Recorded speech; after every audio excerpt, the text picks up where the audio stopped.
Greg, Daniel, it's November, but that doesn't mean you can't get spooky. I beg to disagree. Beg to disagree. Okay, so you want to disagree. Okay. Yes, you got it. Now that I know who stands on what side, I will now proceed to tell you why you're wrong. Because Ghost Town Podcast, the hit true crime, strange history, paranormal, and alternative culture podcast, is proud to announce their chilling 3-part series, The Notorious Chateau Marmont. Oh, I'm very interested in this. And let me tell you, I was stuck in traffic maybe a week ago in front of the Chateau Marmont, and I was sitting there. I was like, I don't know anything about this place. I just know it has less of a strict dress code than the Magic Castle, but in my head, they occupy the same space. They feel like the two towers. Saruman's in one of them and Sauron's in the other. Yeah, you're right. And if you listen to the Notorious Chateau Marmont by Ghost Town Podcast, you'll find out who's in which tower.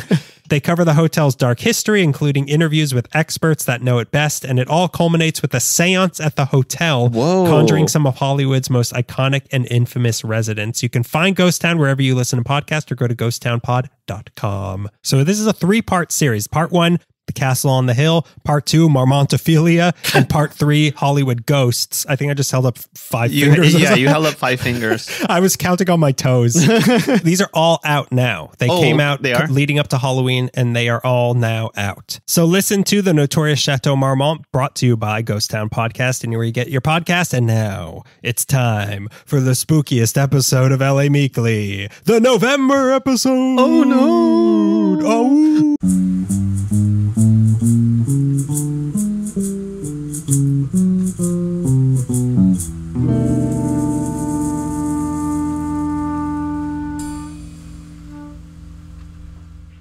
Ooh, that was a scary night we just had, wasn't it? I mean, it's still actually Halloween night, right? It's midnight on November 1st. It's midnight on November 1st. I mean, I'm of the school. People are like, I think you mean tomorrow because it's 1 a.m. The sun hasn't come up, and that's how it's tomorrow. I'm dead by dawn. I'm still locked in battle with the forces of Satan on Halloween night. I mean, tell that to my bloody sword.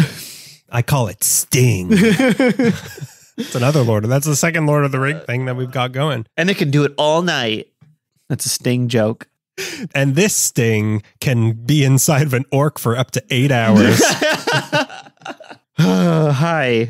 Welcome to the November episode. I mean, if you're listening to this at midnight, it's still really scary. But if it's like 8 a.m., the rooster's crowing. Yeah. All the ghosts are going back into the haunted house where they belong. Yeah. Zombies are going back to the cemetery. What's the monster from Fantasia, the demon? Balrog. I kept wanting to say the Balrog. Gandalf has just defeated the sorcerer that Mickey was training under. And what is that guy's name? I don't know, but it's something like the Balrog. Way too hot. To be a Disney. Too hot to be a Disney. Greg, have you seen Bambi's mom? Hachi Machi. Have you seen the characters in Robin Hood? Oh my God. Foxy.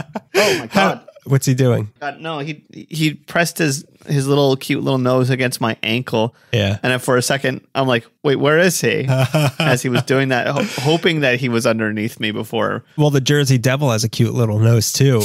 The little monster we're speaking of course, is Phantom the cat. We're recording back. Greg is done with his COVID. That was his night of terror of Halloween. It was like 4 days of terror. We're back in the LA Meekly recording studio, one of many. Yeah, and which one of many? And which one of us has COVID now? Is it the cat? Find out next month. This is to welcome you in. This is LA Meekly, the LA History Podcast, where we talk about LA history. I'm Daniel Zaffron. I'm Greg Gonzalez. And that's a cat. There's a cat around here touching my ankle. That's my imitation of my cat. It shouldn't be. What does a cat sound like to you?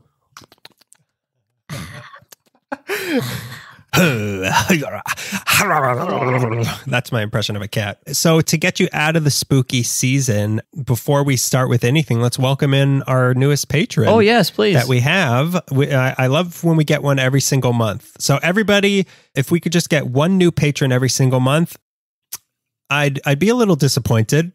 I'll have to stay at my job, sure. But, I like writing postcards to people. I say that now that I haven't written any postcards and it's way too late in the month. But you know what? Ask me again in 12 hours. Yeah, in 12 after I'm done slaying this hot look? Disney demon.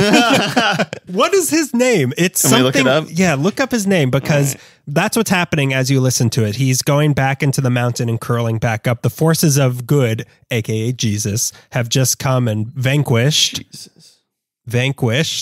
sexy demon whose name is not a Balrog, not Baphomet. It's something with a B. Chernabog. Yep. Chernabog. It just came up as you said Chernabog. Like I said, it's something with a B. Chernabelrog. Yeah, I got it. Yeah, I'm very cultured. You shall not go past me. So we are back to welcoming in our patron, yes, please. Who is Molly X. Molly X, like a superhero from the 80s. Like a punk musician from the 80s. Two different forms of drugs, Molly X. From the 80s. Hi, Molly. Yeah. It is used to. Is this some sort of FBI sting? It's a sting. If you say Molly X on a podcast, you get rated. Oh no, knock. Yeah. Chernabog here. You shall not pass. You shall not pass through the gates of prison, leaving. But he's just here to strip. Hot. Yeah. Did I hear church bells in here? That makes Disney demons real randy. Thank you, Molly, and I can't wait to send you a postcard. Unless that's a form of trying to get drugs off of somebody snail mail wise, and then the cops. Oh yeah, we know the code. You send a postcard and you get a package of pure Colombian in the mail. We know the bit. Mailed any postcards lately? No, officer. And all this decoded handwriting? What's that about? No, it's just Daniel. He doesn't know how to write. He doesn't know how to separate it's letters. Daniel who doesn't know how to write. I know how to write, okay? I know how to write. I just can't. I know what it's supposed to look like. My head won't do it. So you too, if you want to help us not work anywhere else, you could support us on Patreon as well. If you go to patreon.com/LAmeekly, you can get one of these beautifully handwritten by me, not so much by Greg. Yep. It will get you flagged by the FBI, CIA. Mm-hmm. Why not? The KGB also. Sure, yeah. MI6. Mission Impossible. Ghost Protocol. You're gonna get, if you sign up for this, you will get Ghost Protocol. The spookiest protocol of all. No, it's if you're listening to this at midnight, yes, it is a Ghost Protocol. But if you're listening to this at 8 a.m. after the forces of Jesus have come back, it's a Ghost Prodigal. So you can sign up, patreon.com/LAmeekly. Every month we'll send you a handwritten postcard from a different place in LA for $5 a month, or you could do less. Yeah. We like money. Your support. We like bags of your support, non-sequential support, unmarked, and don't put that thing in there that blows don't put up. The blue stuff. Yeah, don't put the blue stuff. Make it a better color, like green, which is the color of money. Mermaid purple. Before we also get any further, I do want to mention, if you want to hear me talk even more than you're about to hear me talk, without Greg here to stop me, you shall not pass. No filters. Greg is something of the Gandalf of this podcast. I have always been very open that I am the Balrog. I am one of the forces of Sauron. Yeah, it's me. No, he's one of the forces of not Murdoch. Melkor. I'm one of my favorite punk scene in Melbourne. The Melbourne punk scene. You're Melkor. You're Melkor, yeah. I'm totally Melkor. So you can listen to more of me on two different podcasts. One is the Sunday Fun Day podcast. What do you talk about? It's an ice cream review podcast. Mm-hmm. Of course, I'm talking about Reese's Peanut Butter Cup ice cream. We reviewed that. And then you can listen to me on the Tennish podcast, which is a podcast where either he provides or you provide a top 10 list and the other person has to guess what it is. And the one I did was the top 10 most streamed Halloween movies. And then I had to pair each movie with a candy. Give me the 10th one. I don't remember because I did so badly. I came right out of the gate. I said, well, obviously Dracula's number 4. And he laughed at me as if I was Gandalf fighting the mighty Balrog. Like I was Renfield saying, you shall not pass. They laughed at me as if I was every character in Dracula saying there's a vampire in England. Also, why not? We haven't talked about this. You can listen to our other show, Candy is Dandy, our candy review podcast. If you cannot get enough Greg and Daniel, you could get a little bit more. Yeah, just a little bit. If you thought that you were already brought to the brink of madness, go a little further. Push a little further. This is like a strong breeze. But before we get into the very not scary month of November, let's talk about the scariest month of October. Or do we want to say something Let's say something because I forgot to do the part where I said what I did this month. We celebrated our 100th episode not long ago. Some would say 19 episodes ago. 20 or well, it depends how you want to count. Yeah, I don't really know how to count. But we did our Mary Pickford episode for our 100th, and it was very celebratory. Very symbolic, very celebratory. It was very tastefully done. We never thought we'd hit triple digits. But this month we've hit another landmine. Yeah, we've hit another landmine. Not a landmark. We've hit a landmine. We've hit a landmine. Full speed hit a landmark. This is our 10th year. November 2013 was our first Ali Meekly episode came out. That is unfathomable. Yeah. And we're still begging people to sign up for our Patreon. Yeah, nothing has changed. It's a different microphone and they use different software. There's a cat in the room. There's a cat in the room. We're both fathers to babies. We're not in an empty classroom at CSUN anymore because they won't let us. We would be, but they won't let us anymore because of COVID. Which was also not a thing 10 years ago. Or was it? Watch my documentary. Yeah, 10 years ago, we shared a mic and talked about Los Angeles Public Library. Yeah, that was the first one. And because it's easy to remember what month we started because the reason we do the creepy Christmas haunted Hanukkah is because we didn't get to do a haunted October episode because we started in November. Yes. So this is our 10-year anniversary. Yeah, happy 10, our third baby. I guess it's our first baby, actually. Yeah, this is the original one. Yeah, it's 10 years old now, and I... Well, technically now we're syndicated, aren't we? We're going to be on UPN. Oh, we're going to be on... our reruns are going to play on UPN in perpetuity. And I don't know about you, but I cut like a Seinfeld deal.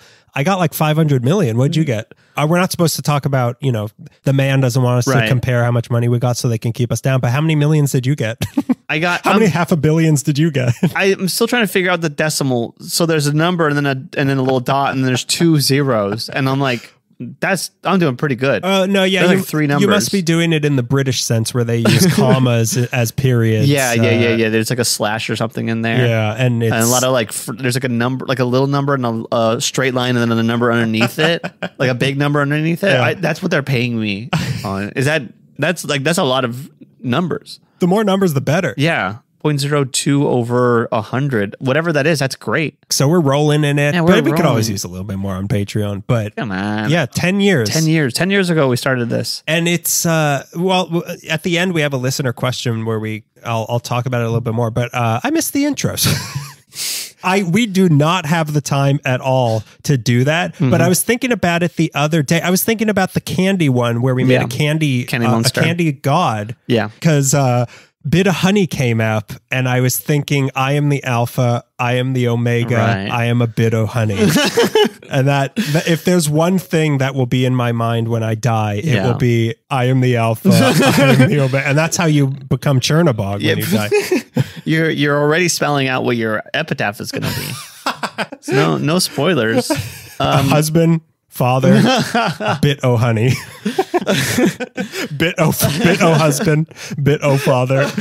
I do miss writing with you. I don't miss the intros, but if you wanted to write an intro, I would love to read it. I know, because when this show inevitably comes to a screeching halt, I'm forcing you to do one more intro, and I already know what it's going to be. So stay tuned, everybody. If it's already drafted, then I have no problem. This one's already registered with the WGA. So yeah, happy 10 years. 10 years. And you don't look any different.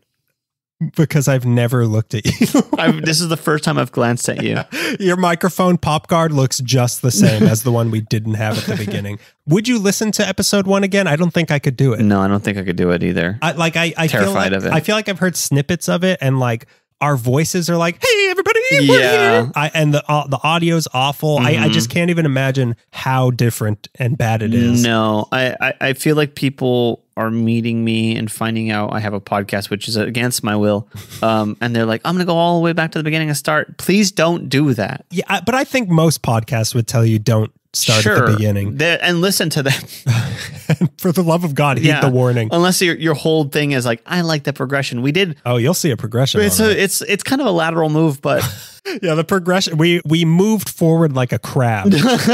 Phantom's about to make the greatest leap of a quantum leap from the couch onto my recording. He's going to destroy that table. Well, then let's keep moving before he makes this quantum leap. So let's talk about what we did in October. Why dwell on the past of the last 10 years? You I'll go first. Please. I know I tell people this too late every single year on November 1st, but I'm going, okay, here's what you all should do. Pull out your phones right now, your iPhones. If you don't have an iPhone, get with the times. Go back into the hay bale that you came from and stop listening.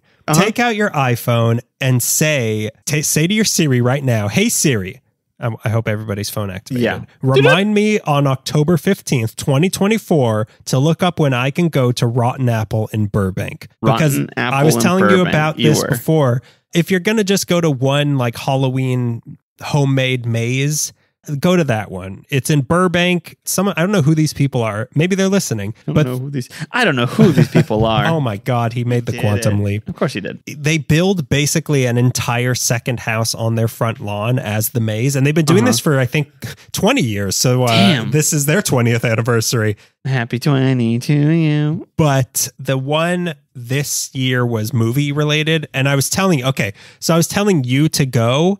Because like it takes you through different movies. Yes. And I told you to do this. And if any of our listeners go to Rotten Apple or went to Rotten Apple, since this comes out November 1st.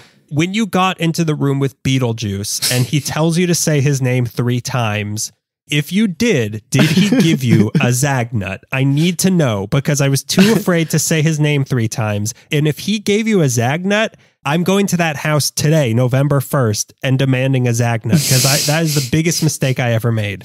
So I'm counting on all of our listeners, if you did it, to tell me. And I'm counting on you to go this weekend and to do it and tell me if it actually works. Are they going past November? No, it's. You're talking about next year. Next year. No.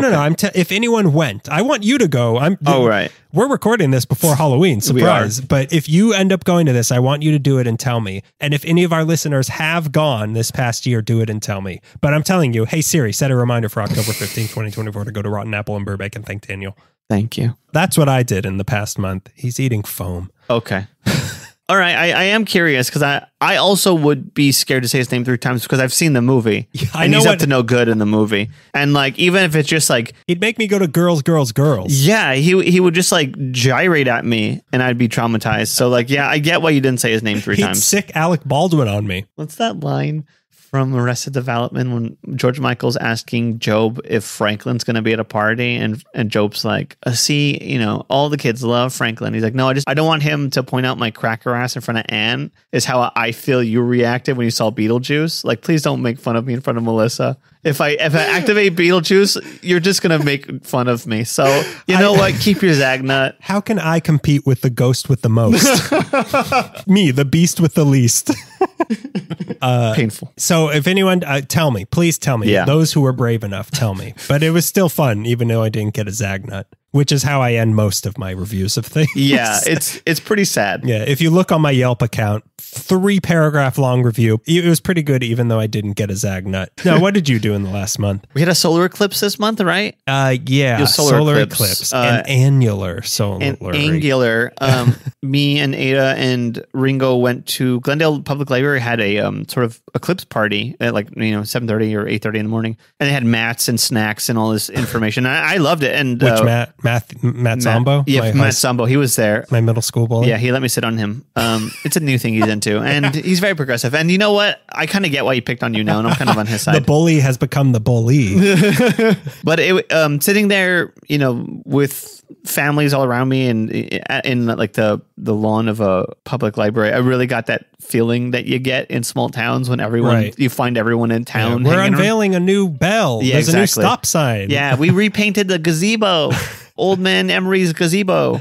Yeah, it felt really neat. So everyone take out your iPhones and say, hey, Siri, remind me 20 minutes before the next solar eclipse to go to the Glendale Library. The closest public library and see what I'm trying to say is find out if your closest public library has something for eclipses and stuff. And that's like a lot of fun. I really enjoyed myself. It was fun. I mean, I was able to finally walk out in the daylight, but because we had... Were you doing a shift or what?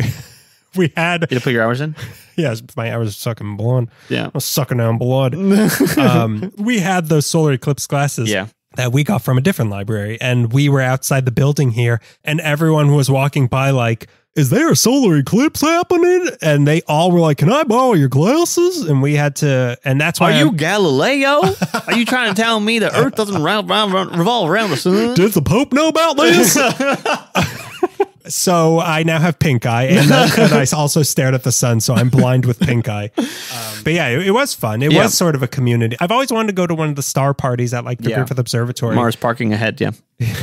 Yeah. The famous sign. Yeah, famous sign, Mars parking ahead. But yeah, it is fun to be part of a community. It You're is. right. It is. Every once in a while, you really get that. And sometimes I'll be in a crowd and I'll get really nervous. Since COVID specifically, I'll get very, very hot. But like this was one where we were all like kind of separated, and it was just nice to be around people and not having. We weren't like nobody had to buy anything. Right. That's my favorite part. Yeah, my favorite part. I left my wallet at home. There's only 3 people I really like being in a crowd around, and that's Beetlejuice, and Beetlejuice. No, third one. No, the law firm of Beetlejuice, and Beetlejuice.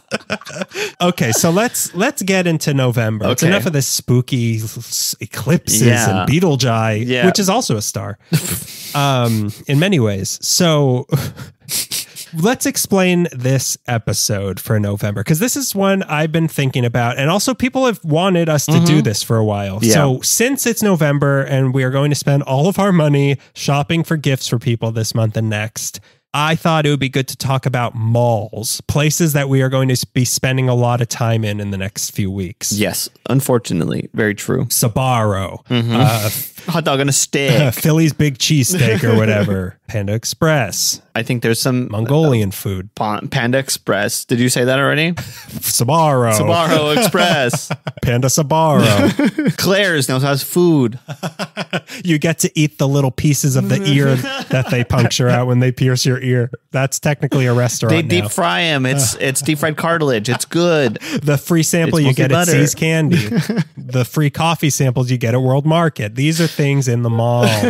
So yeah, we're going to be talking about some malls. I have let me think about how to put this, because you have one that is no longer, because we wanted to have some history, like historic history in this. And it's a spot that I've always wanted to talk about, and I fit a crime in there too. So I did a crime in all of my I do crimes places. in any mall I go to.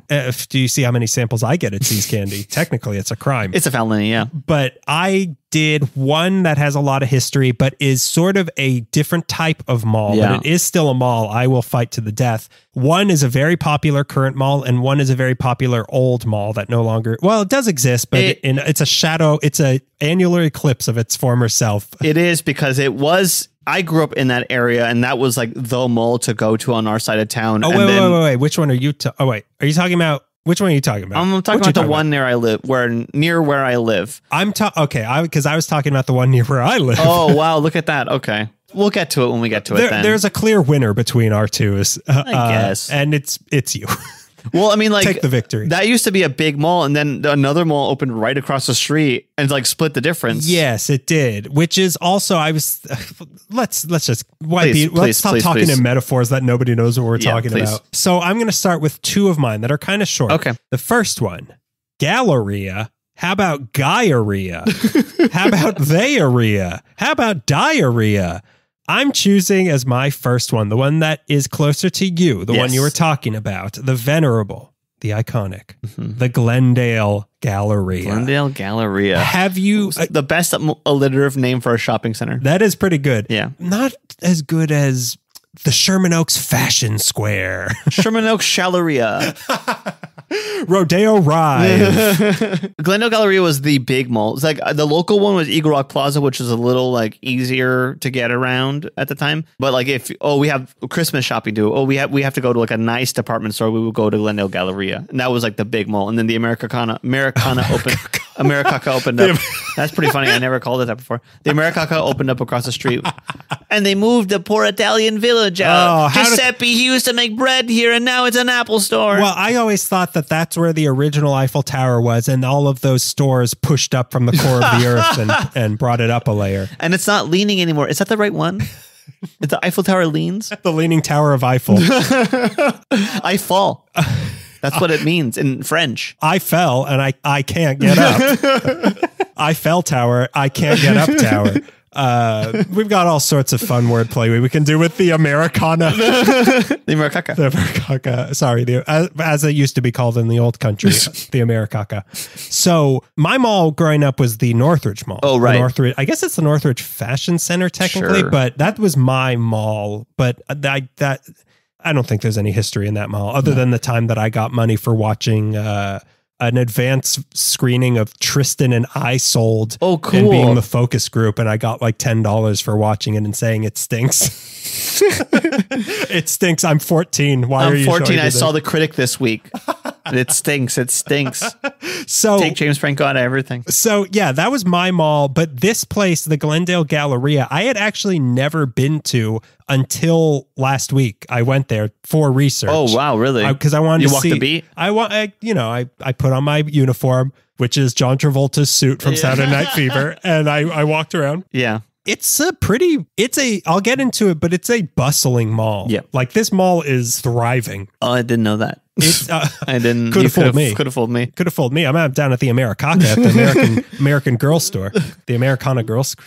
My mom worked in Glendale growing up. So when I worked with her during the summer, I would just like walk and leave.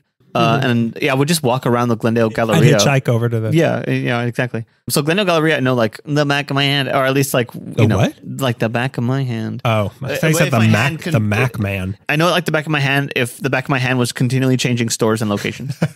Yeah, you got a sixth finger put in recently. That's where you keep your Nordstroms. Yes, it was okay, let's just talk about it. This behemoth was developed in 1972 by a group called the Glendale Associates and was designed by a guy named John Jerd.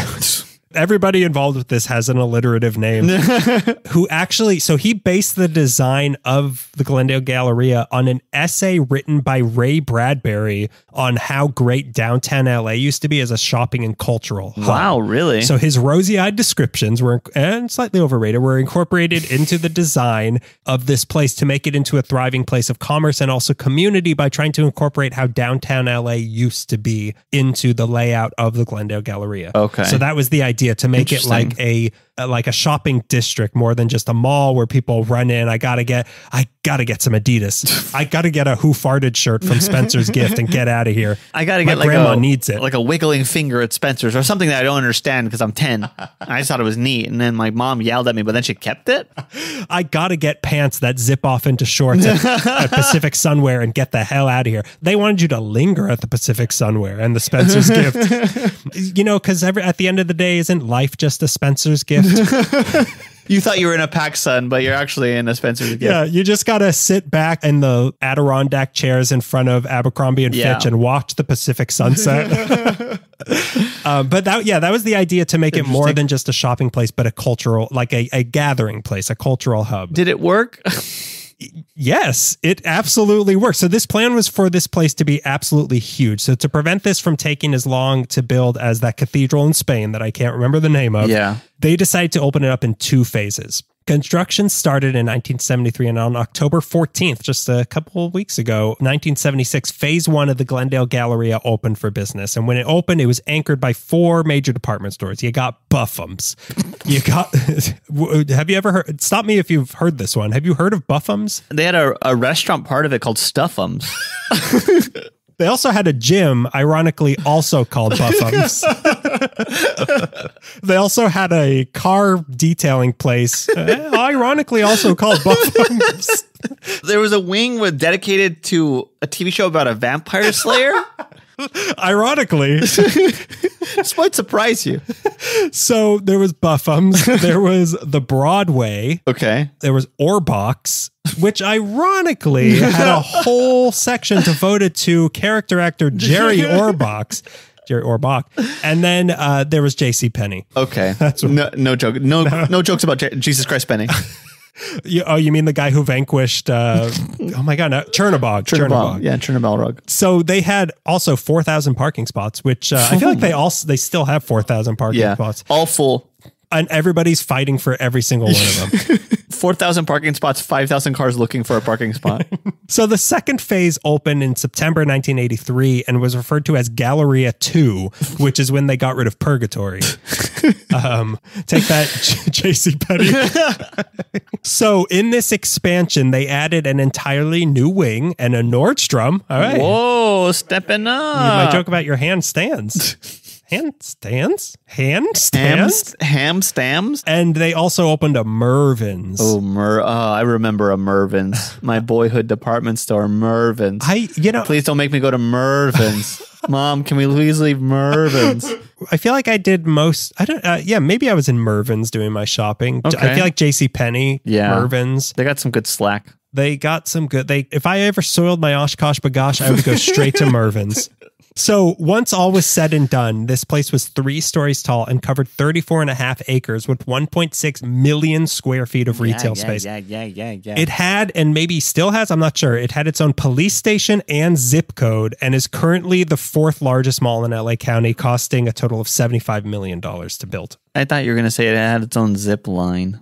Zip code's okay too, I guess, but it's not the same. It technically has a vote in the Senate of the Glendale Galleria. All presidential elections fall to Ohio, Florida, and the Glendale Galleria. Yeah. We're waiting on word from the Glendale Galleria. These hanging chads. It's no longer a store in the. It's no longer where I buy my chads. The filibuster department store. The filibuster was the food court at JCPenney. Filibuster Browns was where Dave and filibusters. Yeah. And that's what we're looking for. There's a lot of things we're looking for here. And you'll find it at the Glendale Galleria. This place was really, Melissa wasn't that impressed with it because she grew up with the Del Amo Mall. That was her childhood mall. Big. And that, I think, is the biggest mall in the country, or maybe the one in Minnesota is bigger, but the Del Amo Mall is massive. I stepped into it because I work near there. And you've never left. I think I still might be. It's like the second season of Channel Zero. I still might be in there. Yeah, I went to Del Amo Mall for the first time recently, and it was like walking into the Vatican. Like, it was like, this place is giant. Like, is this 6 floors? Well, you do. That's why you go to the JCPenney. Oh, first right. Things first. First things first. It's like a transfer area. Like when you come back from space and they need you to hang out. Yeah. You go to JCPenney's first, and then you can go to real world. That's a place where it's almost like Las Vegas, where like you're wondering, how am I still inside a casino? I've been running for 40 minutes. I've been running with this sack of cash for 40 minutes, and I think I'm still. They're gonna arrest me, and I have to stay. And they're like, I'm doing 4 to 5 in the Del Amo Mall. Yeah, that is the purgatory. They got rid of the purgatory at the Glendale Galleria and put it in the Del Amo Mall. My favorite Joe Baez song. So, they paved purgatory and put up a Journey shoes. So what's most impressive about this place, other than what I'll get to at the end, is how many major firsts they've had at Glendale Galleria. Hit me with them. First off, they had the first Masses Kebab, which has been there since they opened in 1976. Have you seen those? It's mostly in the mall. It's like a kebab place that's in pretty much every mall. It's at the Sherman Oaks Fashion Center. I feel like there's other ones also. No, I don't think I've done that. Been there, eaten there. Been there, done that, haven't eaten there though. I haven't kebabbed there. Of course, we know that the original Panda Express opened in their food court in 1983. They also had the first ever Disney store. Oh, right. That opened March 28th, 1987. On May 19th, 2001, they also had one of the first 2 Apple stores ever opened. Wow. They opened concurrently. The other one was in Virginia. So it was Virginia and the Glendale Galleria on the same day. In July 2007, they also got the first 3-story Target in the United States, replacing the old Robinson's May. Right. They paved Robinson's May and put up a 3-story Target with 4,000 parking spots. I think that's my least favorite Target. And I do great Targets. I saw it when I was there, but I did not go into it. Yeah, you're probably 3 stories seems like too much. It's a bit excessive. Yeah. What's in the 3rd story? The JCPenney's. A weird thing came up when you were talking right now. But on my sister-in-law used to work at the Warner Brothers store there. And on September 11th, she was wondering if she still had to go in. And so me and my best friend growing up and my cousin, everybody got congregated at my house. And she asked you, are you responsible? Yeah. Where were you? Why didn't you stop this? You knew it was going to happen. My sister-in-law was like, do you guys want to come with me to the mall? Because I didn't want to go pick up a check, but also if I have to work, you have to wait there for 8 hours. And we were like, okay, I don't want to be in front of the TV anymore. Please take me away. Yeah, I mean, it's better. I can't tell if that's better or worse, being in one of the biggest malls in the city or staying home and watching the trauma. horror. Yeah, trauma that was hours over. So on September 11th, I did find myself at the Glendale Galleria. If we can't go back to the Glendale Galleria, then the terrorists have won. Then where can we go? Where is safe? What is safe anymore? So this place has been seen in Big Man on Campus, Dynasty, and one of the 80s Twilight Zone episodes. I was actually kind of surprised how few things seem to have been filmed at the Glendale Galleria. There's a 80s movie that I loved called Cloak and Dagger, which filmed there. And I remember the store. That's not on my notes. No, I had them erase the Your movie. 9/11 story's in my notes, but that's not in my notes. I always know where you were on September 11th. Your sad 9/11 story. It's not sad. It's just confusing. It's a movie that I feel like I've only ever seen two other people talk about. I've never heard of it. Yeah, thank you. I'm not one of the two. Henry Thomas is in it. Oh, okay. Whenever I go there with anybody, I'd be like, Cloak and Dagger store.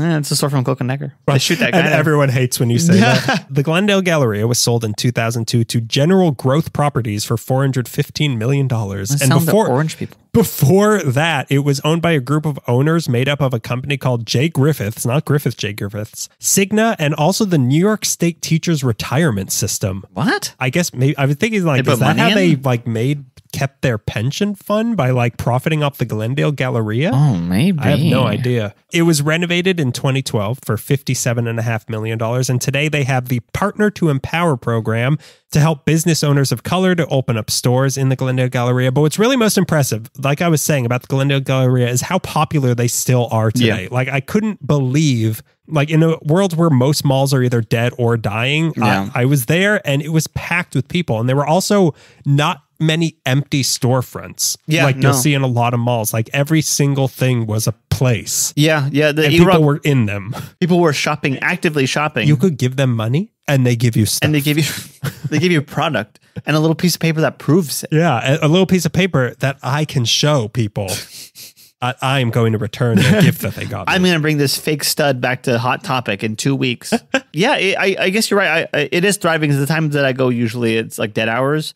But I feel like it's still thriving even then. I wonder how much runoff they get from the Americana. Well, the Americana, you can't do your everyday shopping there. But as of a few years ago, Disneyland was getting some 18 million visitors a year. The Glendale Galleria was getting 30 million visitors. So it's proven more fun than Disneyland. It's proven more fun, and also it's free. They let you go in for free. You walk in for free. You do have to pay to meet their mascot, which is not Mickey, but it is a mouse that they found. I mean, if you bring the family, come on down, have a great time at Panda Express, the first Panda Express.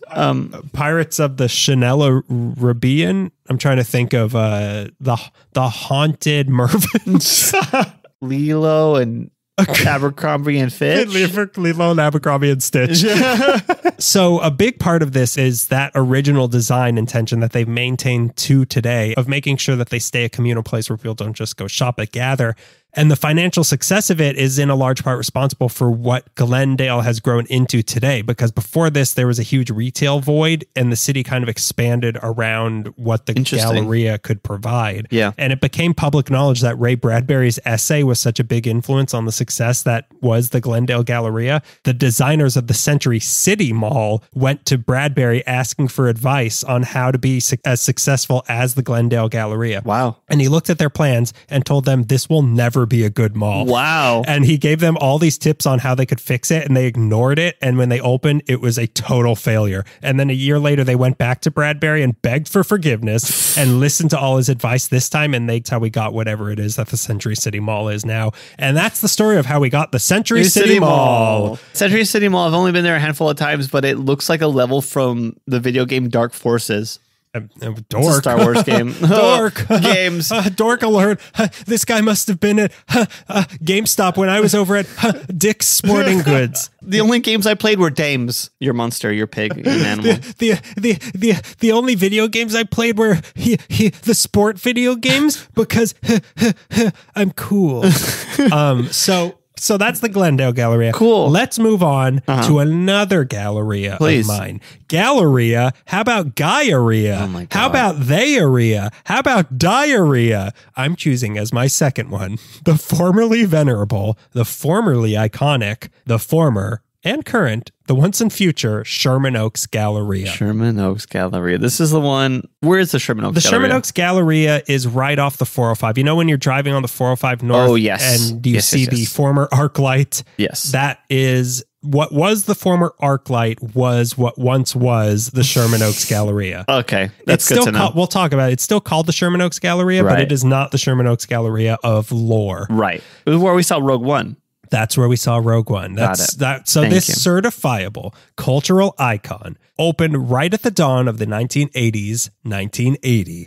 It was 3 stories tall and had about 1 million square feet of space with a really imposing, if you've seen old pictures of how it looked, it was a really unwelcoming exterior. Really? It was just like white stone. And of course, it had like a moat with a dragon. A bunch of like heads on sticks. Families are welcome. Sepulveda Boulevard just used to be bloody spikes. Of course, even then they had really bad parking. Yeah. In its prime, it had every type of store you think of when you think of malls from the 80s. It had licorice pizza. It had an arcade. It had a Pacific Theater. It had real pizza. And the reason this place had every type of store you'd be familiar with is for the reason this mall is remembered by history, which is because those classic 80s mall tropes are from the Sherman Oaks Galleria. Mall culture, as we know it, stems from Sepulveda and Ventura Boulevard, the Sherman Oaks Galleria. Because what movies were, it was... I'll be getting into it. I'll be getting... Right. Everybody, pretend you didn't hear that. Yeah, pretend you heard those 4 words right there. Just like you hearing that is like when you see the comet in Night of the Comet. The teenage cultural scene that coalesced here in the 80s as a result of the kind of richer kids living in this part of the valley. Yeah, valley kids. Scumbags. Rich valley kids. All of them. All of these kids kind of came to the Sherman Oaks Galleria, and that made that sort of the recognized ground zero of the Valley Girl. Sure. So it came from here. A status solidified when it was mentioned in the Frank Zappa song, Valley Girl. They say the Sherman Oaks Galleria. Then even more so when it became the go-to filming location for quintessential mall movies like Fast Times at Ridgemont High, Night of the Comet. Now you can listen to it. It's safe now. Chopping Mall. And my favorite mall movie, Commando. But really, Fast Times at Ridgemont High was kind of like, I mean, it was already a thing, but just that image became that's the mall that the Starcourt Mall in Stranger Things is based on. Right, yeah. Its influence was so big that the LA Times once said that both Sean Penn and Nicolas Cage owe their careers to the Sherman Oaks Galleria. Christ. Even though Valley Girl, the movie, was actually filmed at the Del Amo Mall, but the movie itself owes itself to the Galleria. Sure. The heyday of this place was actually pretty brief, and its downfall can be traced to starting as early as 1992. Wow. So that was the year Robinson's and the May Company merged to become Robinson's May. Yeah. What food court do they have in there? Again, what was their food court called? They just served as Red Robinson May. Robinson's May I Have Some More? And then the name goes on more. More? It was more of a It's like soup dialogue kitchen. as a title, yeah. It's a soup kitchen. So the problem for the Galleria with this was that Robinson's, their downfall is really pretty interesting. I love hearing the downfall of major, who'd have thought Rome could ever fall. So the problem was that Robinson's had been the main attraction on the south end of the mall, and the May Company had been the anchor store on the north end of the mall. So now the two stores combined to Robinson's May. So Robinson's May Men's and Home was on the north of the mall, and Titanic Rules Women and Children was on the south. Sure. This meant that there was now only one department store in the whole mall, and that was kind of boring. And then the earthquake hit. Oh, no. 1994 Northridge earthquake. It actually didn't damage the mall that bad. Most places were reopened just 11 days later, but for some reason, Robinson's May dragged their feet and didn't fully reopen their two stores for 4 years. Whoa. So now the only department store in the mall that people weren't even excited to begin with about wasn't even open. Yeah. I can't even drag my family there. Where am I going to get my Jordache now? Glendale? Where the hell's that? This is the Valley. I don't have a passport. In that zip code? So this caused less foot traffic into the mall, which meant less customers to the smaller stores, which caused the smaller stores to slowly get out of business, which led to even less foot traffic and even worse business overall. Right. So by 1997, the mall was only at 40% capacity of their stores. So the owners wanted out quick, so they sold the mall for $51 million to the Douglas Emmett Company, who had plans to pump $200 million into it to revamp it. And this meant kicking out all the businesses still in there, but they wanted to squeeze a little more out of the situation by suing Robinson's May for having been closed for so long. How dare you suck. And dragging the entire mall down with it. And then they sued the Northridge earthquake. And you better have a good lawyer. Well, they went with Beetlejuice, and Beetlejuice to sue the Northridge earthquake. So Robinson's May countersued, saying their mall sucked anyway, and they had to force them Your Honor. Your Honor, may I speak candidly? But this mall can suck it. Sustained. I'll allow it, but watch yourself. And watch this. And they starts breakdancing. Yeah, he starts floss dancing.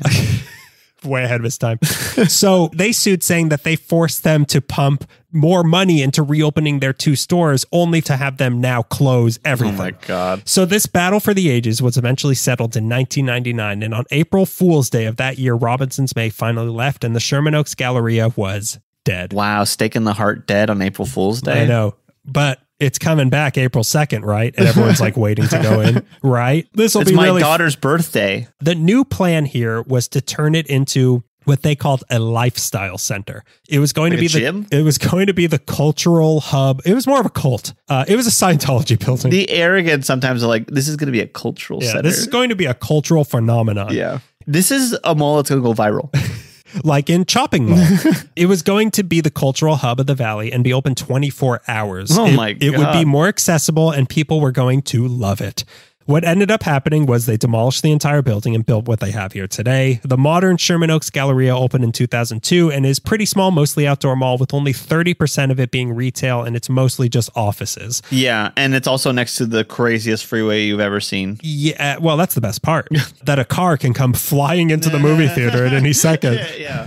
Wow, this 4D is great. Oh no, my legs. Oh no, that's not part of the 3D. Warner Brothers Animation was actually there for a while. Wow, really? So maybe your sister-in-law could work there. If it's 9/11. Next American catastrophe. Yeah, she could. Can I report?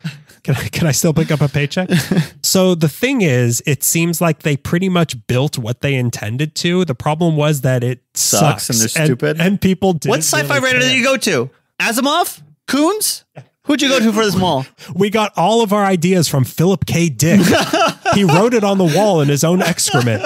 If people are going to love this, it's going to have one store and a movie theater you have to walk 40 minutes to get to. And if you spray this spray on the wall, you'll see the true nature of humanity. But also, you're the mall?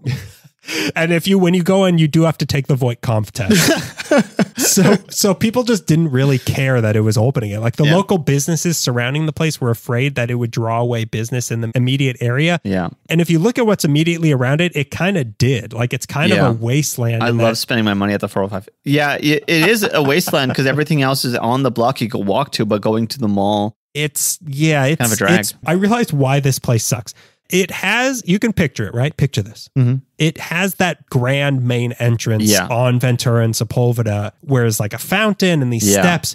But the problem is nobody enters from Ventura and Sepulveda. That's one of the busiest intersections in the valley. And there's maybe a bus that lets you off somewhere near there. Yeah. But other than that, there's no major public transportation stop and everyone drives there anyway. And the parking lot is on the opposite end of a long ass wind tunnel that you have to walk through to get to the stores, of which there aren't any. Yeah. Like there's nothing there. There's a DSW and I guess a Regal that's about to close. What's the restaurant that's there that El Torito or Cheesecake Factory? It's Cheesecake and Factory. And then like a like a furniture store that's constantly out of business or going out of business. I don't know how furniture stores stay in business, but yeah. And at Buffalo Wild Wings. And P.F. Chang. Oh, I forgot. I love this place. Yeah, there's like nothing like it there. That's not where people are entering. It's not worth the effort of getting into it. It's so hard to get in there. Like if I dread the day I need to buy new shoes because I have to walk so far to get to DSW and then pray that my validation still holds by the time I get back to my car. After trying on over 400 shoes at DSW, the fine selection at DSW.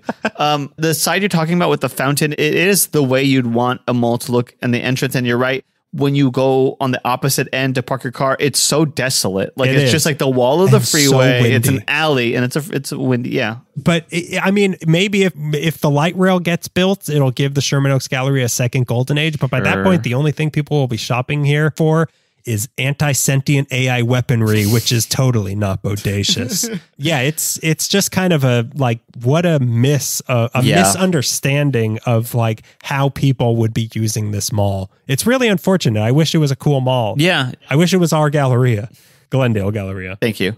And thank you. And thank you for thank you for recognizing. Yeah, thank you for your service. These are two fine gallerias, and I like to. I would like to shop till I drop. Yeah. At one of these two Glendale Gallerias. What a shame that the Sherman Oaks Galleria, because it really was like a cultural icon, and like, say what however you feel about the Valley Girl stereotype and like personality emanating into the world, going viral into the world, but like it did create a movement, a phenomenon. Yeah, it's just strange to me that a mall could not do well. Like there's so I don't know. We see so many now. And we buy stuff online so much, but I feel like there needs to be like a place to go to for people in a bind. You know what I mean? Yeah, for the people who want to shop on December 24th. Exactly. Malls should be open only one day of the year. And before any birthday of anybody who I know. Yeah, but only the birthdays that I care about. It's very strange to see, like, growing up, I'm sure you and I understand this because we're old people now. Like, speak for yourself. I've got a backwards baseball cap on. I've got sunglasses inside. The mall was like... I wear my sunglasses at night, okay? The mall was the place to go to, and like you had to go to the mall. Like sometimes you wanted to, but sometimes like there were many times that you had to go to the mall. It was the only place you can get stuff done. And then for that to see that undone, but also, very strange. Also, as like you were saying, a place you wanted, like because my middle school was a few blocks away from the Northridge Mall, and it was like a rite of passage when you got to the age where you were old enough to be able to defend yourself from a kidnapper, and you could walk after school from the mall, from the school to the mall. Like that was a big deal. And you ran into all your friends there and stuff. I was walking there with my friends, and I met a group of our enemies there, and that's why and we dagger fought. And America, no, that happened. It was a real Tristan and Isolde situation. So now let's talk about what you've got. Now we're getting away from traditional malls into something of a simpler time. A simpler time. A time where pretzels had not yet been wetzeled. We were only allowed to breathe because Hearst needed our money. Yeah. We're here to talk about the famous Crossroads of the world, 6671 Sunset Boulevard at Sunset and Las Palmas. I have never been here because it's always been closed as far as I'm aware in my lifetime. I'm so much younger than you. I'm like, I'm almost 45 minutes younger than you. Mama had you first, okay? I wonder if it's closed or if it's closed to the public. I think it's closed to the public, but I don't know why it would be. There are businesses that have like offices there, and maybe you can go in there. I'm not sure. Yeah, exactly. I'm not sure. And the more I think about, like, God, when's the last time I just walked up to the gate? I always pass by it. Yeah, and it looks so cool. It does look so cool. And I remember going as a kid. The gate tastes so good too. I was telling you, I remember when I was a kid, my uncle took me and my brother to go see Michael Keaton, 89 Batman at Grauman's Chinese Theater, but we stopped at the Crossroads of the World, and we walked from there to Grauman's Chinese from... That's kind of a walk, isn't it? No, it's not. No. Well, because it's not far from Highland. You went from rooftop to rooftop. And yeah. We had a batarang, so or whatever the utility belt, the one that you pull. Well, it doesn't matter. Crossroads of the World is one of LA's most interesting looking programmatic structures. It is. We'll get to who designed it and ha ha ha. Oh, I can't wait. It's also known. I.C. Wiener, yeah. He's I.M. Pei's friend. We've brought up Crossroads before, and then in different ways because a crime is linked to it. So I've brought it up as much as I could, but also we talked about Crossroads because of the designer. But back to malls. It's known as America's first outdoor shopping mall, as advertised in the late 30s when it opened. Although several times I've also read that it was LA's first outdoor shopping mall. So I believe that it might be. I believe it's America's first outdoor shopping mall, but it might just be LA's. I want to believe that it's America's first shopping mall. I want to believe that too, because I can't with this one and with my next one. There comes a point where like, when does something cross over from just a street with a lot of stores to being an outdoor mall? Exactly. Yeah, cars can't go into it. So you have to get out of you have to park your stupid little car, and you have to tuck your bags in the trunk, and make sure you got to put the boot on the car. Yeah, you got to put the boot on the car. The boot with the fur. You got to leave all the windows. Boot with the. You got to roll all the windows down. And be like, look, I have nothing to steal. Leave it. To tell the story, we'll go back to 1930. Leave the keys in the car. Leave the keys in the car. This car engine isn't running. even worth your time. That's how confident I am. I'm so confident. I'm low on gas even. Like, you'll make it a mile and then what? What are you going to do? To tell the story, we'll go back to 1931 when what was to become the Crossroads of the world was simply a strip of business offices. They didn't even look like a boat because in 1930s, boats weren't even invented yet. Christopher Columbus. People were still flying back then, like with their hands. Yeah, with their hands, flappy big chests. Yeah, Flappy Birds. Yeah. Christopher Columbus walked here. And he's like, is this India? You're like, you're stupid. You're so stupid, Christopher Columbus. But you do walk on water, so. So I gotta give you that. Someone who had an office at 6671 Sunset Boulevard, or then was 6665 Sunset at the time, was an old character I'd like to bring up. Once again, we return to the old alley gangster, the Grey Wolf, Good Time Charlie, Charles Crawford. Okay. I thought it was going to be a funny name. Grey Wolf is kind of funny. Yeah, that is funny. Hey, you know what? Colors are funny.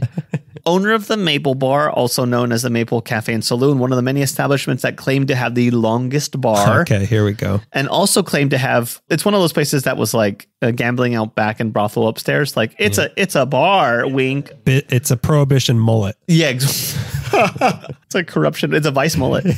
Through the 20s, Crawford is part of the City Hall gang, along with Mayor George Cryer and the man who actually called the shots, Kent Caton Perrott. The Gray Parrot. The Great Parrot, yeah. Vice, I bring this up all the time, but Vice was run through the corrupt City Hall, spreading organized crime throughout Los Angeles. But it came apart in 1929 when Cryer and Perrott had a falling out, and Crawford was indicted for conspiracy charges after trying to frame a council member, Carl Jacobson, who was trying to expose the City Hall gang's crimes. Crawford never served any time because the case was dropped, so it seemed like things were maybe slowing down for Crawford's operations. He was now riding the socially approved titles of politician and real estate manager, and he did own several properties, including the law offices, or the lot of murder, steal, and break. Yeah, including the lot of office suites at 6665 Sunset, which he purchased in 1923. He purchased it from Amelia Jewett, which I read on J.H. Graham's has a really great blog, which I use for all kinds of things, but he really helped with understanding. So this one's for you, J.H. Graham. J.H. Graham. Everyone go read his blog. It's really good. Soon after buying the property, Crawford had 2-story, 8-family apartments built here, designed by J. Leroy Moser. He also rented like Hudson-built bungalows on the complex as well. The complex was called the Crawford Court. Okay. Here's some more alliteration. The Crawford Galleria. From the October of 1923, when Crawford Court was new, I found a story when I searched the address in the LA Times historical newspaper database from the library. An entry from 1923 popped up with the headline, "Youthful robber subdued. Reminder of dead mother stops attack after midnight visitor gets small change." Wait, what? Woman's appeal mounts boy burglar. I'll read you the story. I mean, I'll say summation. Read me every last detail. And play parts, do voices. Basically, some punk beanie baby wearing a kimono around his body and a handkerchief over his chin snuck into the apartment at 6665 Sunset Boulevard after midnight to rob the place. He woke up Mrs. Bal Caller with, "Have you any money?" And instead of screaming, she told him, "You could take $3 and loose change and leave." Have you ever danced with the devil in the pale moonlight? This will make sense in 60 years. Yeah, I have. Yeah. Why? Which devil? Yeah. Is it Chernobog? Because if so, set me up. Was I supposed to? I met him on the Crossroads. Was I supposed to dance? He did a deal. Oh, I knew I was supposed to dance. Darn. If I said his name 3 times, would he have given me a Zagnut? Oh man. He turned into like a carousel. I didn't. And I tried to write him and he got mad. I don't know. And then like a ripoff of Dune happened. Wacky Dune. So Wacky Dune happened. So, you know, he goes in and he tries to rob her, wakes her up to steal her money. She's like, "I have like quarters to take her." She told that he was so young and asked why he was robbing houses. He said he was hungry. The questions kept coming. He lost his cool and the two tussled, but she finally asked, "What would your mother think if she knew you were doing things like this?" And he said, "My mother is dead." And she reciprocated. Oh, yikes. Oh, boy. Tough crowd. My son is no. She said, "I thought my son was dead." And she replied, "Well, my mom is also dead, maybe even deader than yours." Which is also, that's how Batman and Superman ends. Your mom's dead? My mom's... No, that's not. After the mothers were brought into the mix... This could have been Batman, actually. It could have been. After they were talking about their dead mothers, he fell to the ground and started sobbing. My God. And basically he just Baby. left. Baby. He kind of was a baby. That's a weird story. It's a really weird story, but it happened at Crawford Court. Okay, back to Charles Crawford. The Julian Pete petroleum scandal we covered in our Conman episode was sucking Crawford in, as we would find out that he paid hush money to keep his crimes from being exposed. One of the parties who was getting his extortion money was a private secretary of the Julian Petroleum Company named Leotone Johnson. The other person pulling for Crawford's dough was Alley Examiner reporter named Morris Levine. These are two guys who were extorting money from known gangster, and he was trying to pay them to shut them up. So these politicians were extorting money out of a gangster. That wow. The 4 layers. I mean, we talk about a 3-story Target. This is a 3-story corrupt city. So this was becoming known to the police, and they were looking into it. And Crawford was trying to like shut up, but like I don't know why he didn't kill them. But maybe he wasn't like kill 'em gangster. 4 stories of corruption. I forgot about the police. The police was another one. Yeah, yeah. Maybe he wasn't like a kill 'em gangster. So maybe like the idea of just shooting them in the head was like not on the table. We got to shoot him in the wallet. It was looking like Crawford was going to face another indictment, but he wouldn't. Because on May 20th, 1931, while sitting in his business office in this 4-room bungalow at 6665 Sunset Boulevard, Charles Crawford was shot. Oh, wow. While there with reporter Herbert Spencer sitting in the conference room towards the back of the building, a man walked in and shot both of them. Oh my Spencer God. staggered out of the side door and landed on the sidewalk where he died. Crawford survived for a little longer, a couple hours, but succumbed to his wounds at the Georgia Street Receiving Hospital that evening, telling the coppers there at his deathbed he would never reveal the name of his shooter. Which is okay. It was the shooter who did that, though. The shooter, former district attorney David Clark, would later confess. I wonder what it's like to have someone die. Like the person you shot is going to be like, I'll never squeal no matter what. And then you're like, oh, but I will. I'm the one who did it. Like I'll squeal on myself. Yeah, it's strange. He confessed, stating his murder. I mean, guilt does, I've read Edgar Allan Poe. I get it. Nevermore, the heart, the there must have been a crow problem in his study. Must have had one too many ravens. Say you did it. Say you did it. Go on. Go on. Go on now. 25 to life. And quote the Raven. Quote the Raven plea deal. Clark would state that his murder was in self-defense, as Crawford was planning on making a return to organized crime and was trying to involve Clark in a plot to frame the chief of police, Roy Steckel, who was a friend of Clark's. By the way, the Raven wasn't the one that was the telltale heart. The heart is the one that tells you to confess. The Raven just tells you that the love of your life is dead. Yeah. The Raven is the one that the little boy whose mom was dead. You're absolutely right. Yeah. Yeah. So the heart's going. I'm mixing up my Poe motifs. Yeah. My motifs. Yeah. But the heart's going boom, boom, boom, boom. Boom, boom, well, boom. it's making the noise of Law and Order. Boom, boom, boom, boom. And then the guy screams up, "Produced by Dick Wolf!" The Grey Wolf! Produced by the Grey Wolf! I did it! So David Clark was saying that it was self-defense when he killed these two men. He said that the two argued. Crawford pulled a gun, but Clark outdrew him and shot the men dead. The wives of the dead men both claimed their husbands were not armed that day, which I don't know. Others speculate that Clark killed Crawford because there was compromising photos of him in Crawford's possession, but those rumors never went anywhere. Crawford was put on trial for Spencer's murder, but he was never tried for Crawford's murder. He was tried for Spencer's murder, which is very strange to me. Yeah. His widow... there was a second shooter who disappeared. These are separate incidences. Coincidence. Yeah. Charles Crawford's widow, Ella Crawford, asked DA Burren Fitz, who we know from all kinds of scandals. Yeah. She asked for him to not go to a retrial, hoping to spare her good husband's name, lest of all his shady dealings would be brought into light should they go for this retrial. So she's like, no, I'm dropping it. Don't worry about it. He's dead. Clark was eventually acquitted, and a new era of political corruption was about to unfold as Frank Shaw was elected mayor in June of 1933. So after his estate was settled, his widow, Ella Crawford, and their two daughters were given more than $1 million in properties and personal belongings, and with the girls having a trust fund established for them as well. After his death, Ella wanted to continue his real estate business. Interestingly, in February of that year, Charles Crawford was planning on building a 6-story apartment complex for families with children at that site, and that was like in the works at the spot where his bungalow was on his big lot. So Ella has this property just off of Sunset, which was her husband's, off Sunset near Highland in the middle of the 30s, the Great Depression, as poor people called it. And she had this property and a lot where her dearly departed husband was gunned down not long ago, and she didn't really know what to do with it. Yoko Ono. This is like Yoko Ono. You're right. She owned the Dakota. She owned the rights to Catcher in the Rye. Oh no, what am I going to do with this? Can't look at this anymore. And she wanted to, with this property, as Evelyn DeWolf of the LA Times puts it, turn a new leaf and show her faith in the Hollywood's future. It's 1930. Movies have been around for a minute now. For 7 years. Yeah, 7, 8 roughly, years. Yeah, 7, yeah. We should probably talk about Edison and his move west. I'm kidding.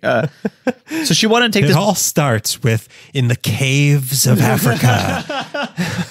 So Alec Crawford wanted to take this place of tragedy and make it beautiful. Flip that crime scene. Okay. Yeah. Turn that carpet over. It's still good on the other side. Wash off evidence. Dust those fingerprints. Crawford said, quote, "It would be like taking a trip around the world. Visitors coming here to expect to see something beautiful and unusual, given the widespread publicity in some of our motion pictures." This is what was on her mind. Hollywood and the city. But what she was thinking of was a space to serve as a place of culture and business. What she envisioned was a complex pattern after the trade market in Jerusalem. What was created is perfect Los Angeles Fantasyland, a sister to the Venice canals, storybook houses, and every barrel-shaped bar in this town. So it was supposed to be literally the crossroads of the world, where it would be like you're in every country. You're on the Silk Road, and like every culture is there representing, selling their wares and stuff. This is like the original Americaca. Yeah, I guess you're right. This is the first. If somebody can say it. Americaca. Crossroads of the World is both bright and shaded, a collection of architectural motifs collected from Neo-Spanish, Neo-Colonial, Neo-Moorish, and Neo-Modern. And Neo Patrick Harris. And Neo from The Matrix. So late in 1935, it was being said in the paper that Alec Crawford was going to build a structure at the 6600 block of Sunset Boulevard. In May of 1936, it was announced that work was starting on a $12,000 store. It ended up being $25,000 at the end of it.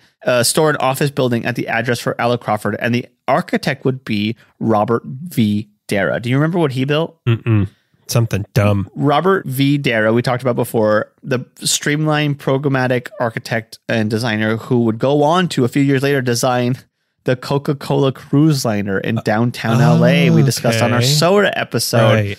And we talked about in that episode, the two designs are very similar because they both got an ocean liner. Right. I've read a few times, but I haven't been able to confirm that he also was one of the original designers of the Fairfax Farmers Market, which is very similar to Well, not that similar. Just like an open air sort of bizarre deal. Yeah. But there are a few buildings. I could see it. The Dupars looks like a boat. Yeah, sure. It's like a tugboat, right? I can see it. Yeah, and the little magic shop's like a canoe. I get it. Yeah. The hot sauce shop is the coal room. Yeah. Where all the Irish people are. And they like it down there. The French market is where all the rich people stay. And the American Girl the American Girl doll store is exactly where it would be normally. Well, if there's ever you need to evacuate the Grove, American Girl dolls first. American Girl door. Oh my God, that's really hard to say. It is American Girl dolls first, and then all the other nationalities can go after. Please, we must evacuate Women's Department and American Girl doll first. Now Canadian Girl dolls. Now Swedish Girl dolls.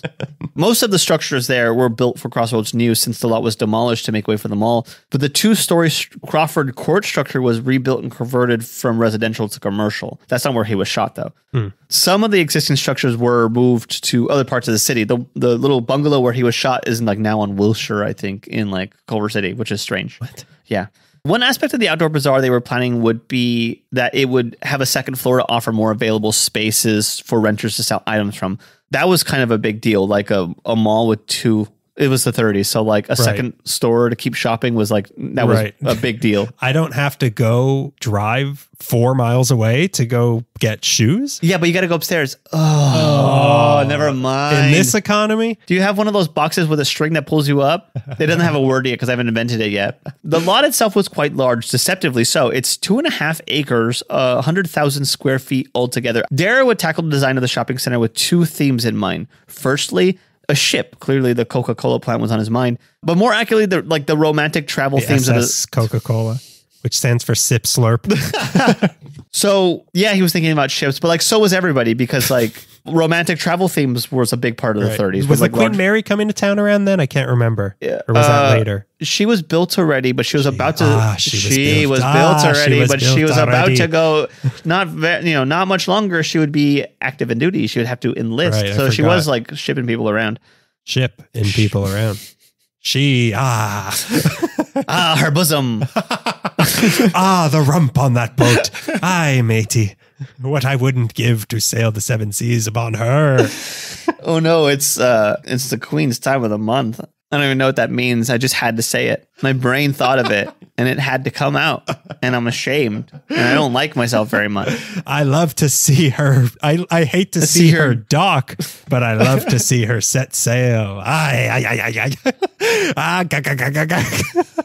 This is pervert Popeye who's attracted to boats. I thought it was Mr. Krabs. Same laugh. So two themes he wanted to tackle. One was travel, and the ship was a big part of that. The other theme he wanted to tackle was a European village, compiling styles from Spanish, medieval English, Asian, it was called Oriental, French, and Cape Cod styles. Cape Cod. All the greatest countries. Yeah. Maine. The ship design would include decks and portholes and design as a nautical, streamlined, modern structure, which it is, and it is beautifully. This is at the sunset entrance, and that side is topped with the Crossroads' most iconic piece. The 60-foot tower adorned with a lighted spinning globe with a neon sign that says Crossroads of the World. It's really cool. It's very beautiful, and it looks great at night. On the Selma side, that's the opposite end of the Crossroads, is a lighthouse, which is the Cape Cod Village. They recognize, that's like their Eiffel Tower at the Americana. Like you pointed out, like Cape Cod's not a country. Whenever they talk about, well, a few times, but in the video, in the California Gold as well, when they bring up the lighthouse, like, and then just like a lighthouse because we wanted one. It was pretty funny. So that boats won't hit it. Yeah, you don't want the Sunset High to hit the Selma side, stupid. What are you, ugly? You don't want the Coca-Cola building to come crashing into here. And Pacific Auditorium is going... Watch out. Watch out. So the European village is on the other side, on the Selma side. I didn't realize it. I honestly thought it was just like 6 stores around that globe. It's so big. On the other side are various structures suggestive of the Moors, the Turks, the Spanish, with hand-painted tiles, minarets, balconies, and wood carvings. I call it Pinocchio Town because it looks like number. Originally, some structures were designed with bay windows to show off merchandise and appeal to the passerby. But there's actually a lot of really interesting window designs. There's some that are shaped like hearts, some like spider webs, the ship has portholes. I haven't been there since I was real young, but I watched Huell Hauser go there in 2011 for an episode. And I was astonished to see in the middle, splitting Crossroads in half, is a huge parking lot. What? There's a parking lot? There's a parking lot that separates the two sides of Crossroads of the world, which that's like the DMZ? Yeah, it's like the DMZ. And yep. I was hoping that switching sides of my seat, I would come up with a good riff on that, but I really don't. The Sunset side is a little more streamlined, modern, even if it has like elements of the European continental thing they're going for. The other side is the whole Pinocchio village. I think Crawford even envisioned a theater in the space where the parking lot ended up, but a parking lot ended up there instead. But it's a big parking lot. It's not like 8 spaces. It's like... Gotta see. I can't even picture this. It's crazy. A side note, Huell Hauser says things like he's never heard of it before. Like Spanish? Mediterranean? It's so freaking funny. Cape Cod? Wow. Now you're saying there's a Cape Cod? I've eaten a cod. I've worn a cape. Now go ahead with his huge muscles. Yeah, I know. Huge muscles. Luis, get over here. He talks like he should be wearing overalls at all times. And then he like holds a microphone up to someone's face. And you're like, oh my God, he's ripped. He's like a Marine. That's not a microphone. He's shaped like Captain America. That's his knuckle. He is. I mean, it's weird to see how jacked Huell Hauser was. Yeah. Because he was like a Marine or something. Yeah, I think he was a Marine, yeah. Wow. And this is a pull up. Do they have pull downs? So you call this place Fallujah? Wow. Sure is hot. And you cooked an egg on the hood of your car. Wow. What, a car? What I learned from California's Gold is there are 9 separate structures representing 9 countries from all over the world. There's English, French, Spanish, Swedish, Algerian, Turkish, Italian, Persian, Mexican, and the Netherlands. What's that? Dutch. Thank you, Dutch. I just have Netherlands and question mark. We went Dutch on that answer, on figuring out what that word was. So they have a continental village, and as Huell puts it, this is the ship that took you around the world. So the ship, beautiful, wonderful guy. And it sounds like I'm making fun of him. I love him with all my heart. You can't, if you love him, you have to make fun of him. You have to. He would like it. Because he can take it with those muscles. He could hit you in the solar plexus and you would die, and it's okay. You'd fall like Houdini. Don't punch me in my California factoids when I'm not ready for it. So Crossroads opened in October of 1936 with some kind of grand opening. 4 actresses from Universal were there to help fanfare and hosting duties. Marjorie Gage, I've never heard of. Emily Lane, I've never heard of. Mary Alice Rice and Polly Rolls were on the deck of the ship welcoming people. Well, good for them, and I bet they're great actresses, and I'm sure. I can't believe they got Polly Rolls. Don't make fun. She's great, okay? It's a she? I was thinking it was like Polly Walnuts. Oh, like Polly Shore? It's these 3 like silver screen goddesses, and then a guy with like bleached white temples and a tracksuit on. And a tracksuit, chewing tobacco on one side of his mouth, eating almonds with the other side. Councils from all represented nations appeared as honored guests as well as civic officials. There was an unnamed MC for the evening along with musicians and dancers from other cultures and countries to help make the premiere feel more international. And the whole time they were just trying to go like, this is a place of culture, but you could also buy like a necklace here. Okay. Was it like World Market where it was like, this is from this place?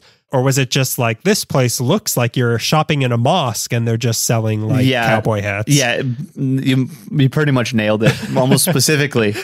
Kind of strange. Crawford was very selective about those she chose to sell their wares at the crossroads of the world. Like, you couldn't have an Auntie Anne's there. You had to like, pass the muster with this lady, but like, it's still like, yeah, which you're right. You could do at Auntie Anne's. You could. In reading but you about, don't want to. But you would. Let's not put down Auntie Anne's, okay? Reading about the types of stores, there was like a sense of elegance. Hadley Mayers, writing for PBS, listed some of those stores from the late 30s. Included Aunt Herbert's hand-dipped chocolate, Dulaine Bennett's exclusive fashions and fabrics, Marcy de Paris' perfumes and powders, Mildred Asher, who specialized in peasant houses, gardens, and provincial feeling design, McDonald Mayers, importers of Shanghai Oriental arts, and more eclectic tenants like Burr McIntosh's The Cheerful Philosopher, the puppeteer Everett Burgess, and community theater pioneer Neely Dixon. All like... And Cape Cod Charlie's Fisherman's Friends store. Exactly. This all sounds like Simpsons characters. Many artists established studios in smaller spaces, including the influential ceramic artist Beto. The Subdebs hosted fundraising art fairs in the quaint streets. Sigma Kappas gathered at the restaurant La Merienda, and several charities established their headquarters there. So this is, like I was saying, like a place of elegance. Like, it looks beautiful, and there's just like nice stuff to buy. Like a place that you're probably going to talk about next. Yeah. There's a sense of like, oh, well, we're going to go over to Crossroads and buy it. Yeah. The Continental Cafe and Lounge set up inside the cruise ship with seating on the outdoor upper deck, which sounds really cool. There was women's fashion stores, lingerie stores, men's hats, men's handkerchiefs, guys' barbershop, a Mexican tea room, and a Mexican tea room. Mexican tea What's room. a Mexican tea room? I don't. Is this some sort of like a Western standoff sort of thing? Yeah. They got into a Mexican tea room. It's 3 people holding tea up to the next person. It's the Spider-Man meme, but they're holding tea. They're holding tea, and it's very elegant. A Swedish eatery called A Bit of Sweden served at the Crossroads, a smorgasbord. Through the years, the offices and studios have had many famous tenants. In the 30s, you would catch all kinds of famous alcoholics here. W.C. Fields had shopped there. F. Scott Fitzgerald worked there. Humorist Robert Benchley, who we talked about when we were talking about the Garden of Allah, did some work here, either working or making their livers work. In the 50s, Crossroads was a huge workplace of the incredibly talented sex pest Alfred Hitchcock, who was working at offices there at Crossroads. Huh, that's weird. No, it actually kind of makes sense to me. I thought his office was like, they showed me on the tram tour at Universal. It was at Universal. He does it out of the Bates Hotel. That's him in the window. That's him in the window. That's him at the spotlight. Looking in the shower. Throwing birds at Tippi Hedren. 1, 2. In the 1940s and 50s, Crossroads began its transition from shopping center to office complex, housing such tenants as the Screen Actors Guild, Standard Oil, and American Airlines. Shortly after opening, Crawford left the Crossroads behind her and continued on the real estate business, finally passing away in 1953. And because famed recording engineer Wally Heater ran a mobile recording lab out of the space at Crossroads, some of the biggest names in music came through. This is 60s through 70s. Like Lou Rawls was there. Jackson Browne recorded there. Warren Zevon, Aretha Franklin, Bonnie Raitt, Graham Nash. My favorite hippie law firm, Crosby, Stills, Nash & Young, recorded an album at Crossroads. And everyone's like, it's one of their most influential albums. And I can't find out what album it was. Nobody wants to list it. But like almost... It was Revolver. They recorded their most influential album, The Strokes. Is this it? Crosby, Stills, Nash & Young's best work. With like most things cute and kitsch and fantasy, like by the mid-70s, everyone in LA hated it, and it fell into disrepair as it fell out of style. Can't do coke in here. What's this have to do with Vietnam? There's boys dying over there. Yeah, where's the Vietnam building? It was on the auction block primed for destruction in 1974. And they wanted to put a high-rise there when developer Morton looked. They paved the entire world and put up a high-rise. Wow. What is this, Judge Dredd?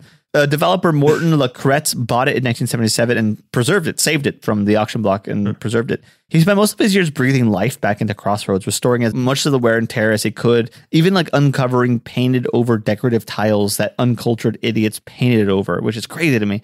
He added fountains and landscapes. Crossroads was added to the National Register of Historic Places in 1980. And there just have been like interesting people through the years. Fashion designer Louise Archer's showroom was there. The Hollywood Arts Council, run by Oscar and Nyla Arlassian, was there. Interlock Studios, which was like a sound stage in the Moore structure. They occupied space there. I know that there's definitely still stuff there. Like I think there's like a film preservation company that's in there. Gettin Films, who released Beetlejuice. You're the other great law firm, Beetlejuice operates out of Crossroads, as does the American Film Magazine. I think they still do. Taschen Books puts out those excellent coffee table books like The Dark City, The Real Los Angeles Noir, which is, if you want to buy it for me, you can. That's a great present to give somebody who loves true crime. Named Greg. Yeah, named Greg. Yeah, Taschen runs out of Crossroads. Huh. Different movies have been filmed there. Alley Confidential was filmed there. Dragnet's TV show, and a bunch of other stuff I don't like. I see it pop up in a lot of things. Yeah, it pops up. And it's exciting. Mm-hmm. Was it Mank? Didn't they film Mank there? I feel like it was in Mank. I don't know if it was in Mank. Yeah. Maybe I'm thinking of Spank. You might be thinking of erotic version of Mank. It's almost as long.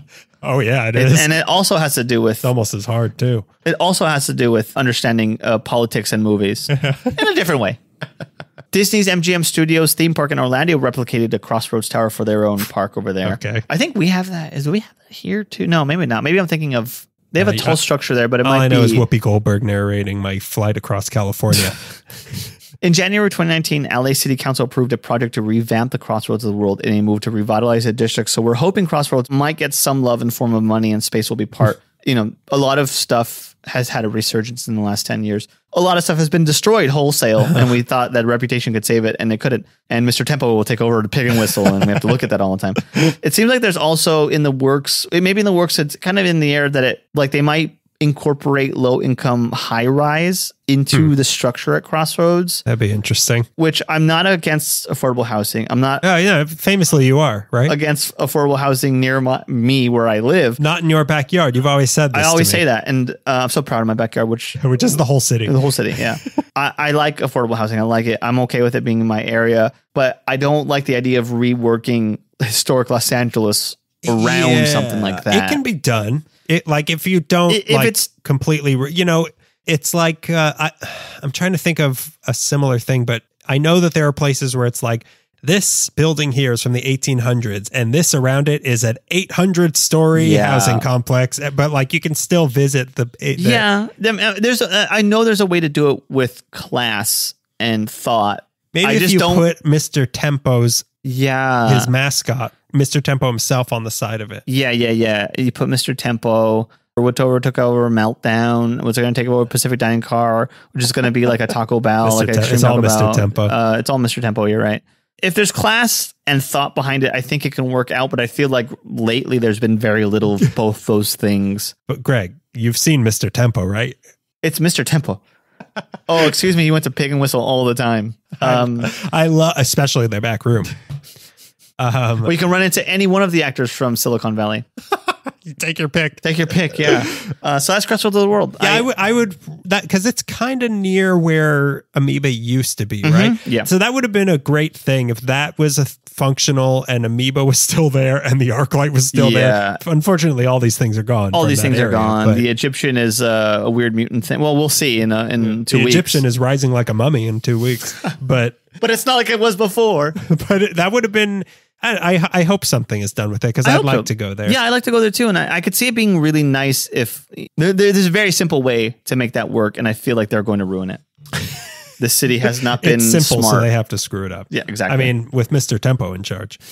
So let's move on to my final one. And Okay. this is one that stretches the definition of a mall, but by all accounts, this is definitely a mall. Okay. This is another place where when my mom was working in that area, I would leave and just walk around. And it's scary because when she was working at this place, I was maybe like 9 or 10. Yeah, and you would come home with like brand new Dolce & Gabbana suits.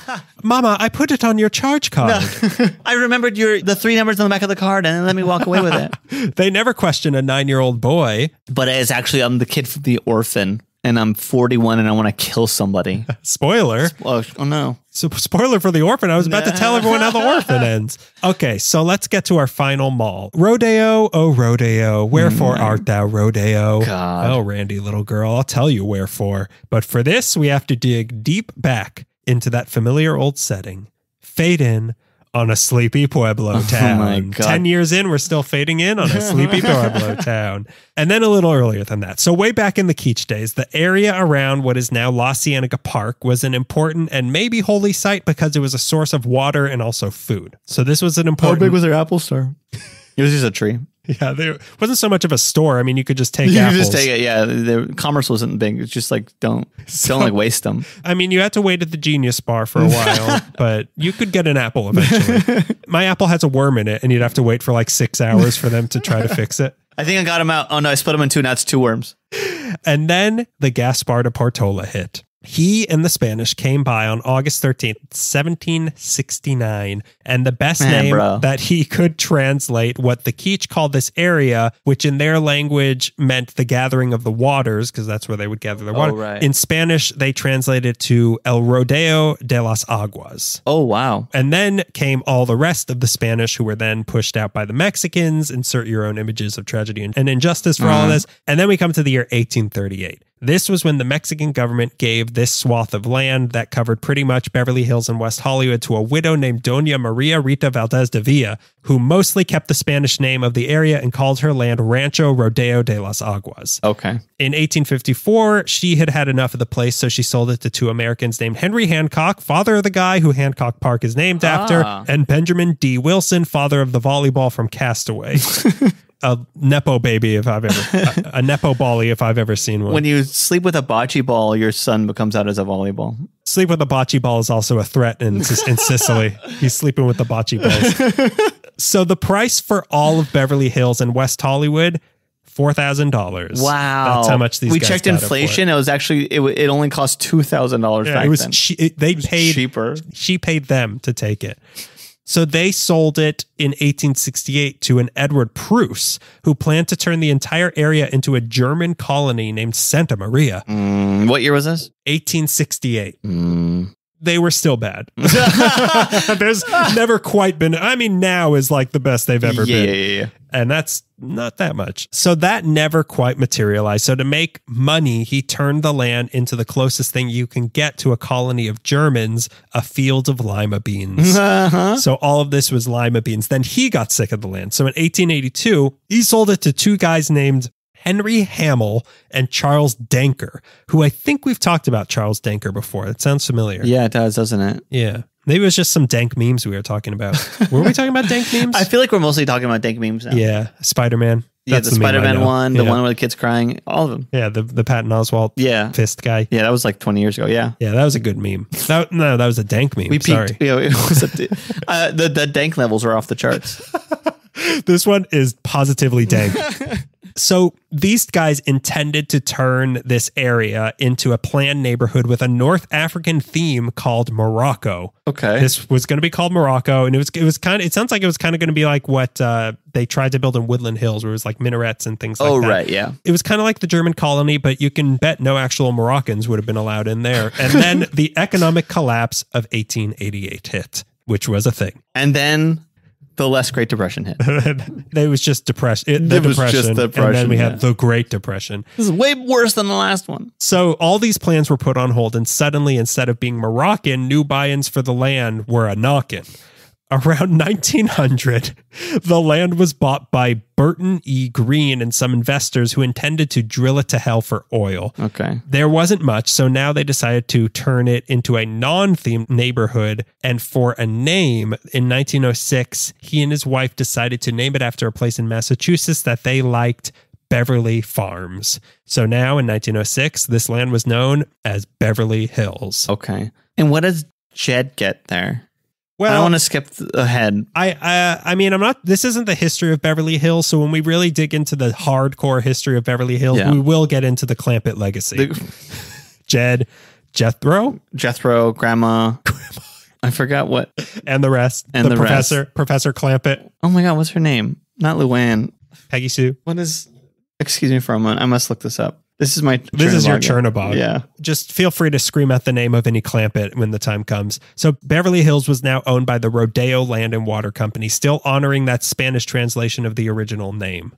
Honor is a strong word for what they did to the place. Honor meaning we ran out of names. Did you find her name? Did you find our Clampett? LMA Clampett. That's our Clampett. So a town started to form, and their sort of coming out party happened in 1912 with the opening of the Beverly Hills Hotel, which is crazy that place is over 100 years old. The Beverly Hills Hotel provided horse trails for people to, this is crazy, that the Beverly Hills Hotel was providing horse trails. They made bridle paths for people to be able to ride their horses easily from the hotel to Santa Monica Boulevard and Wilshire Boulevard. God. One of these. Like a valet.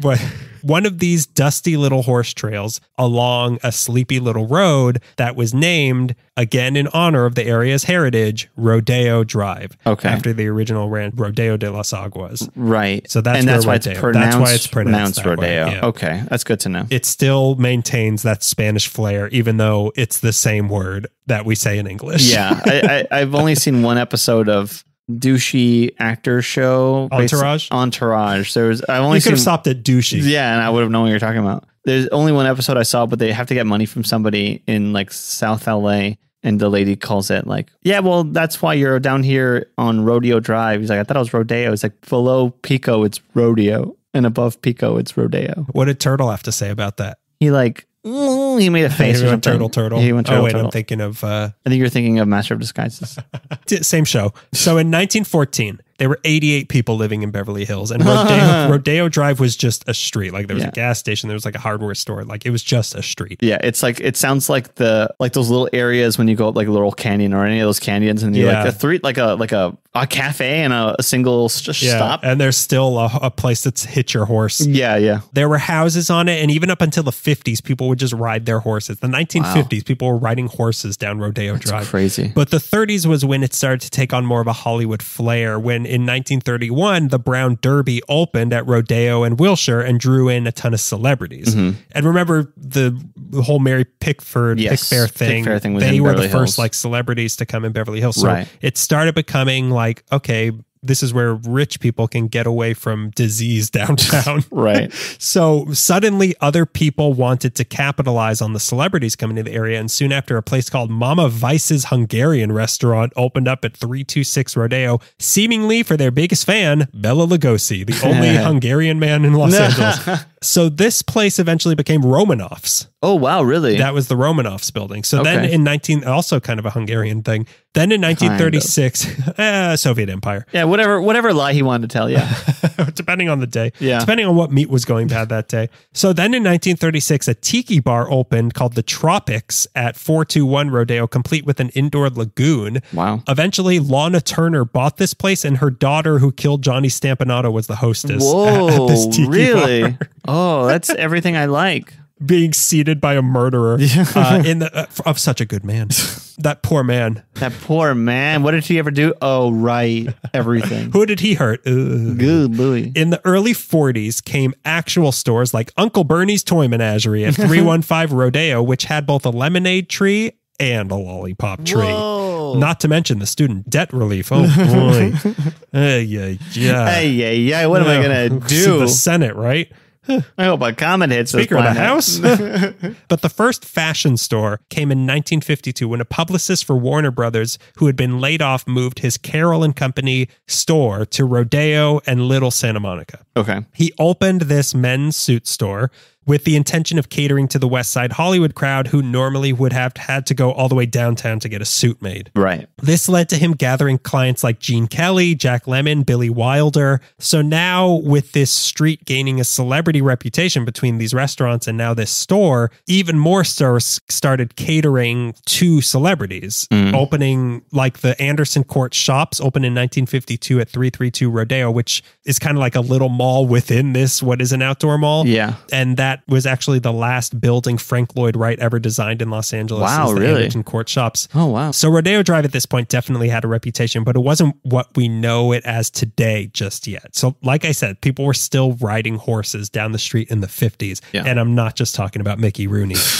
The obscene flaunting of having too much money that we know it as today started in 1961 with a guy named Fred Heyman. Okay. Hail Heyman. Hail Heyman. The father of Rodeo Drive, as he's known, was born in 1925 in Gaul, Switzerland, and he had the name of his hometown to move to New York City in 1941.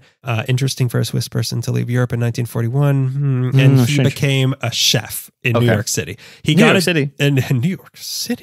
in New York City. He got a job as an apprentice cook at the Waldorf Astoria and worked his way up the ladder, the food ladder, to the point that eventually he was shipped out west to work at the newly opened Beverly Hilton as the catering manager. Okay. Eventually, Heyman got fired by his friend Conrad Hilton and then went on to being the general manager of the Ambassador Hotel until he quit that and then ran 3 different restaurants, all of which failed. So now Heyman decided to start a new type of business. In 1961, there were plenty of stores on Rodeo Drive and they catered to celebrities. So obviously they were high end, but Heyman's intention was to make a bona fide luxury boutique. Like he would combine the celebrity clientele already coming to Rodeo Drive with his decades of experience in high end hospitality. Wow. Okay. In that industry. So he opened a clothing store called Giorgio Beverly Hills at 295 Rodeo. You should. I mean, you don't shop at Giorgio? Are you not wearing a Giorgio right now? What TV show ever heard this name? Probably a lot. You've also seen it in a very famous movie. Okay. So this and I. Oh, I know the movie. 48 Hours. Is it 48 Hours? No, it's not 48 hours. God damn it. So this place sold expensive ass clothes, of course, but it also made a meal out of the luxury shopping experience. Okay. They would serve you drinks in crystal glasses while you shopped. God. There was a pool table for the men to wait for women be shopping. Yeah. Or if you didn't want to come in, they could deliver stuff to your house in a Rolls Royce. Wow. I read this in only one place and could not prove it was true, but I can't not say it. Supposedly, Lucille Ball had a pet monkey that she would bring to Giorgio. Like none of that sounds equally of the things we've heard about happening to Lucille Ball. It sounds like it could or could never have happened. It sounds like it would happen to Lucy Ricardo more than it would to Lucille Ball. At a certain point, Where's can the I line? speak to Lucille Ball? No. Tilly? She is in too deep. She went mad like Heath Ledger. She had to get in that band. She had to smuggle that cheese back to America. Oh, why did she have to smuggle that cheese? Could she just eat it all right away? So they closed in 1998, but Julia Roberts goes here in Pretty Woman. That's what you probably know from. They also started selling a Giorgio Beverly Hills fragrance in 1980. Now, you wear to your marriage. In 1981, that's still for sale. That must be what you know. You wear Giorgio Beverly Hills, right? I mean, I don't want to... No, actually, I wear Mervyn's Galleria. I wear America Caca. What's that smell? It smells like popcorn in a Target mixed with cinnamon from Auntie Anne's. It smells like a spilled icy. It smells like a sticky hush puppy. Slush puppy, sorry. Slush puppy, thank you. Thank you. So it smells like Panda Express. Ooh, are you wearing Galleria? So this set the template for a new level of luxury on Rodeo Drive, and others started to follow. And during the 60s, this kind of seemed to be the real glory days of Rodeo Drive because it became all expensive stores, but they were all independent boutique stores. It was as expensive as it is today, but at least everything was unique. Like every single place, it wasn't just like franchises. It wasn't a Chanel, brands, whatever. It was like unique pieces that you could only get there. Yeah. And then 1968 was when the first of the international stores started testing the waters when the Gucci store opened. I'm seeing the montage in the 60s movies of people shopping in like nice areas with designer clothes, and there's always like a sort of like the background music like da da da da, yeah. Anyways, go ahead. 1968, Gucci. 1969. Gucci, I love I'm home. Gucci. Yeah. I love Gucci. Gucci Obal. And then in Gucciano Pavarotti, Linus and Gucci. So in 1968, then came a lot of these stores I don't really know how to pronounce because why would I? Van Cleef and Arpels. Okay. Then in 1970, Vidal Sassoon. Who the hell? He opened a salon there. He also opened a saloon there. He also had dessert in the desert, I think. In the beginning, these European companies weren't sure about the viability of Rodeo Drive, and they thought it was just like a passing scene. So these were all the like Gucci, like all these European stores were actually franchise locations owned by local people. So they still had kind of a uniqueness. And then Rodeo Drive became what it is now, and the global companies all eventually took over the entire area and kicked out every single local store. But that's now. Back in the 1970s, in 1971, the world's first polo store opened on Rodeo Drive. Polo shirt store? Is it Ralph Lauren or Ralph Lauren? Is he American? Because if he's American, I'm saying Ralph Lauren. Again, I wear scent of slush puppy. What do I know? And also, like, I'm reading the words. I don't hear the words. I'm reading the label. I'm not saying the label because that is gauche. I don't want people knowing what I wear. Yeah. I don't want people knowing to where I wear Gooby.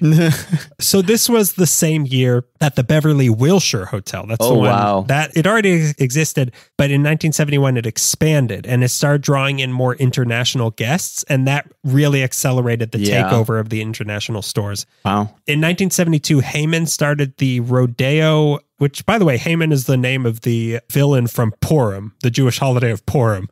He's the king that tries to kill them all. That's good to know. Thank you. So whenever I say Heyman in this episode, make sure to twirl your groggers, everybody. So Heyman started the Rodeo Drive Committee to actively shape Rodeo Drive into a street of extravagant upscale excess, and brought in stores like Prada, Versace, and Fendi. Again, am I pronouncing some of these right? I don't know. To me, this looks like Target, Gap, Express, Oshkosh Bagosh, Jordache. In 1976, Bijan opened, which is purportedly the most expensive boutique in the world. Really? It's owned by Bijan Paksad, and you can only get in by appointment, but you can usually see one of his cars parked out front, one of which is worth $2 million. Jesus. Filling up the gas tank, $100,000. Yeah, you have to fill it up with liquid diamonds. That's the only way it'll drive.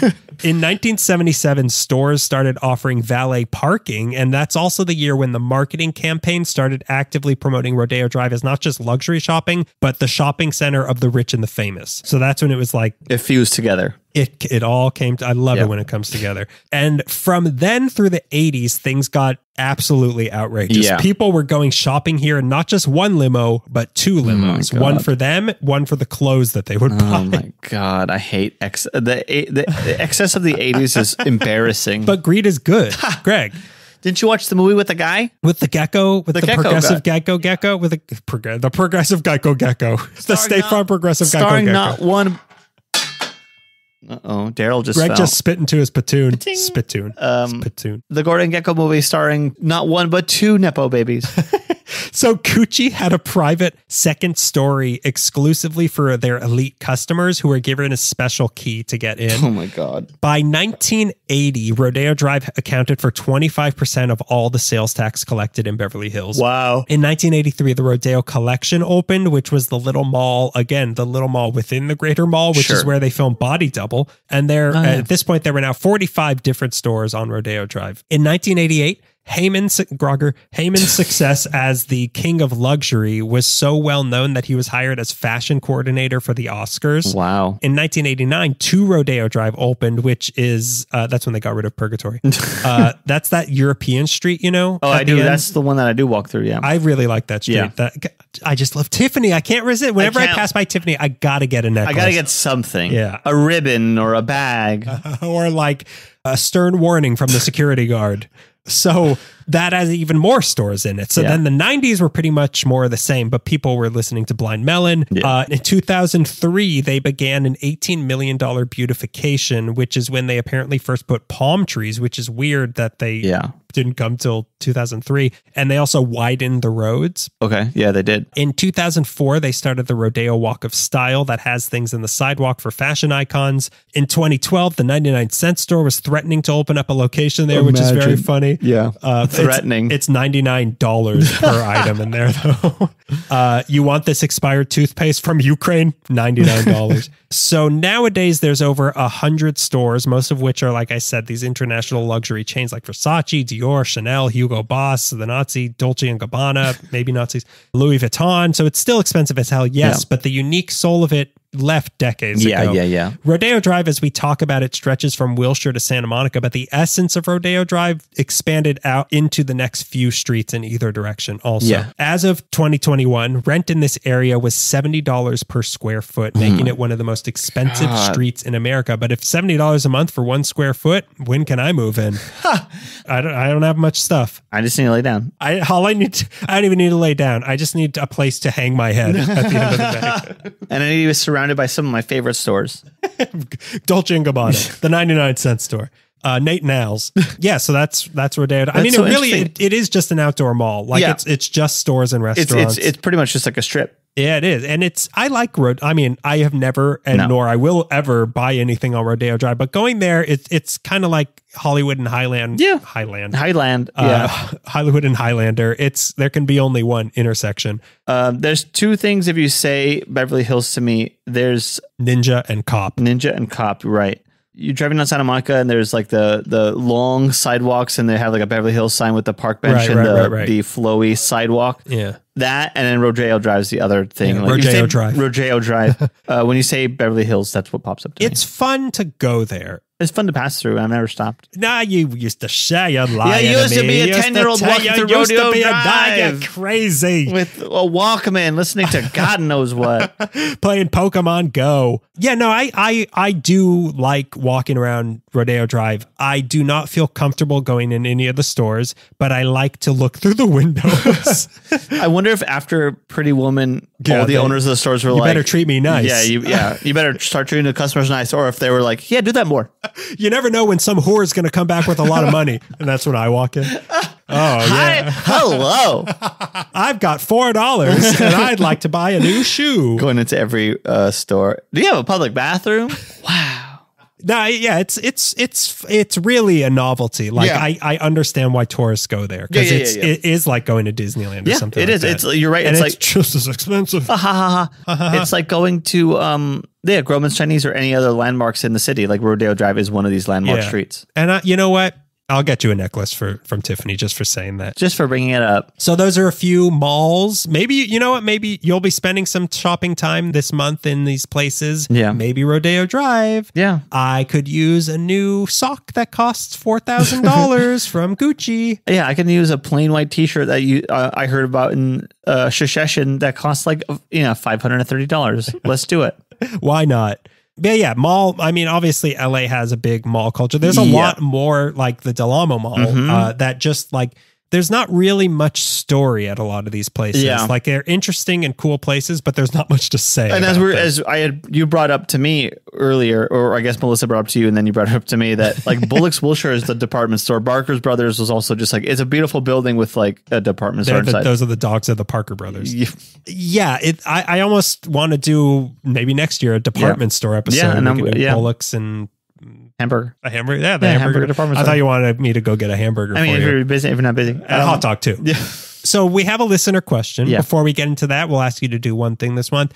Leave us a review on iTunes. It's been a Apple while. Podcast. It's been a while. Why not? It's been a while. Why not? Leave us a review on Apple Podcasts. It helps get the show more for the 10th year. Yeah. Leave 10 reviews for the 10th year. For the 10th year. We've been doing this for 10 years. Yeah. And all we want is your money and a review. All we want to do is stop doing it. All we want to do is retire from the pension you guys are going to fund. God, that would be beautiful. We're going to pool our money and buy the Glendale Galleria so that we can have a pension. It runs itself. It's foolproof.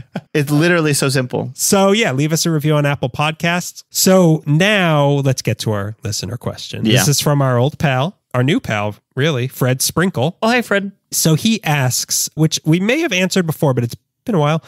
How many hours does it take to research, write, record, edit, etc. one episode on average of Ellie Meekly? I can only speak to the researching and recording. Yeah. How much time did you spend researching? Because I need to log it for the payroll. For the payroll. If I'm interested, I will spend way too much time researching. Yeah, you do. I will read an entire book and then spit up the book, and you're like, none of this is important. What color the street lamp was. If I'm not interesting, I'll probably put maybe 2 hours every couple days when I remember to research. And then you tell me the date's coming up, and then I go into a blitz of pushing everything in my life aside to do this stupid thing. You are a last minute guy. Yeah, I am. By that I mean really unprofessional. Yeah, absolutely unprofessional. And I wish that there was no last minute. I wish there was no minute.